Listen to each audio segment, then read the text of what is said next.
Shalom Jemaat GKI Klasik Solo yang dikasihi Tuhan. Bagaimana kabar saudara? Berjumpa lagi di dalam Bina Iman GKI Klasik Solo, tepat pada hari ini, hari Jumat tanggal 6 Oktober 2023. Mari saudara, saya mengajak setiap kita semua dimanapun saat ini kita berada, untuk kita menyatukan hati kita di dalam doa kepada Tuhan. Mari bersama kita berdoa. Ya Tuhan, Allah Bapa kami yang penuh dengan cinta kasih, kami bersyukur untuk setiap berkat yang Tuhan boleh percayakan setiap kami. Kami percaya bahwa Tuhanlah yang memberi berkat itu, dan Tuhanlah yang terus menjaga kehidupan kami. Maka mengawali setiap aktivitas yang akan kami lakukan, kami mau bersama-sama merenungkan kembali apa yang menjadi firman Tuhan bagi kami. Berfirmanlah ya Tuhan, karena setiap kami sudah siap untuk mendengarkannya. Di dalam nama-Mu Tuhan kami Yesus Kristus, Tuhan dan Juru Selamat kami yang hidup, kami berdoa dan mengucap syukur. Haleluya, amin. Saudaraku yang dikasihi Tuhan, ada sebuah kisah menarik dari seekor penguin. Penguin ini diberikan nama Dindim. Sebuah kisah nyata yang terjadi di Brasil. Seorang pria tua bernama João Pereira de Souza, seorang kakek yang berusia 70 tahun, di mana ia menemukan seekor penguin. Penguin yang tergeletak, penguin yang dipenuhi dengan limbah, minyak, lumpur, dan nampaknya penguin ini terluka. Sehingga penguin ini dibawa ke rumahnya, penguin ini dirawat, penguin ini dipulihkan sehingga penguin ini kemudian dapat kembali segar. Sehingga kemudian pada satu waktu Pak Souza ini melepaskan kembali Dindim ke alam liar. Orang banyak mengatakan, pasti penguin ini tidak akan kembali lagi. Bagaimana hewan bisa mengungkapkan terima kasih? Sudahlah, pasti kita hanya rugi saja. Tetapi ternyata tidak, saudara. Penguin Dindim ini justru kembali lagi pada tahun berikutnya. Orang lain berkata, ini paling cuma kebetulan saja, tidak mungkin. Tetapi ternyata Bapak Souza mengatakan, tidak, selama 4 tahun ini dia selalu kembali kepadaku. Dia selalu ingin mengatakan dari bahasa gerak-gerik tubuhnya, ia mengucapkan terima kasih atas tindakan penyelamatan yang sudah dilakukan oleh Bapak Souza ini. Nah, saudaraku yang terkasih dalam Tuhan, kisah nyata ini memberikan kita sebuah pelajaran yang menarik. Bagaimana seekor penguin yang diselamatkan, ia mengucapkan terima kasih, ia mengingat pertolongan itu kepada Bapak Souza. Pertolongan yang penuh dengan rasa tulus itu menjadi sebuah kisah yang menarik untuk kemudian kita pelajari bersama. Nah, seperti firman Tuhan yang tertulis di dalam Yeremia pasal yang kedua, ayat yang ke-29 sampai dengan 31. Mengapakah kamu mau berbantah dengan aku?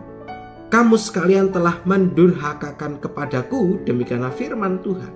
Sia-sia aku telah memukuli anak-anakmu, hajaran tidaklah mereka terima, pedangmu sendiri telah memakan habis para nabimu. Seperti singa muda yang memusnahkan. Keturunan apakah kamu ini? Perhatikanlah firman Tuhan. Sudahkah aku menjadi pedang gurun bagi Israel, atau tanah yang gelap gulita? Maka mengapa umatku berkata, kami sudah bebas, kami tidak lagi mau datang kepadamu. Nah, saudaraku yang terkasih dalam Tuhan, pada bagian yang kita baca ini menceritakan mengenai bagaimana umat Israel yang melupakan kasih Tuhan. Umat Israel berpaling kepada Tuhan. Ketika mereka sudah mendapatkan tanah perjanjian yang Tuhan berikan, mereka sudah hidup nyaman, tetapi ternyata mereka hidup di dalam kehendaknya sendiri. Mereka merasa lebih senang hidup bebas bersama dengan ilah-ilah mereka, dan bersama dengan dewa Baal.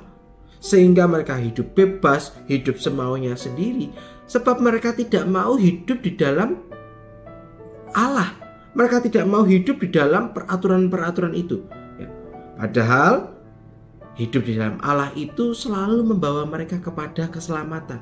Maka dalam firman ini dikatakan, diingatkan kembali bagaimana Tuhan menyertai mereka di dalam perjalanan, bagaimana Allah menyelamatkan mereka dari Mesir, dan bagaimana Allah menyertai mereka, memberikan tanah perjanjian kepada mereka. Dan teguran ini sebenarnya juga menjadi tanda cinta kasih Allah. Lewat Nabi Yeremia, Allah ingin menegur bangsa Israel. Meskipun Nabi yang di Tuhan utus ini juga harus melewati sebuah proses yang tidak menyenangkan. Nabi Yeremia harus mendapatkan perlakuan yang tidak enak. Ia dikecam, ia dimusuhi, bukan hanya orang-orang Israel, bahkan para pemimpin-pemimpin itu juga mengencap, mengatasnamakan. Jangan engkau mengatasnamakan Tuhan untuk teguran ini, atau nanti nyawamu yang akan menjadi ganjarannya. Nah saudara, bagian ini memang menjadi proses yang tidak menyenangkan bagi Nabi Yeremia ketika dia diutus Tuhan untuk menyatakan teguran kepada umat Israel. Tetapi teguran ini senantiasa menjadi pengingat untuk menegur mereka supaya mereka kembali, supaya mereka tidak berpaling daripada Tuhan. Sebab hidup di dalam Tuhan telah menjadi sebuah kenyataan bahwa di dalam Tuhan itu keselamatan dia peroleh.